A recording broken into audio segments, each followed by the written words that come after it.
In this guide, I'll show you how to connect your Nintendo Switch 2 to your phone hotspot. So the first thing you want to do is go onto your phone and we're going to go to settings. And you want to ensure your data is turned on. So if it's not turned on, just go to the cellular option and turn it on. And then you want to come back and go to personal hotspot. So you want to toggle on allow others to join, and you can set your Wi-Fi password. Now you're going to need to remember this password because you need it to connect to the personal hotspot. So after you've made a password, you can close this out.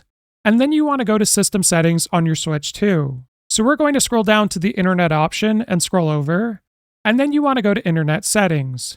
Now this is going to search for networks, and you should be able to find your phone in these networks if you set it up properly. So you can see right here, iPhone is under saved networks, so I'm going to select mine. It may also be under networks found, so just look for it. And once you select it, just go to connect to this network. Now it's going to ask you to enter in a password after it tries to connect, but since I've already connected before, it worked immediately. If this guide was helpful, like and subscribe, and we'll see you in the next one.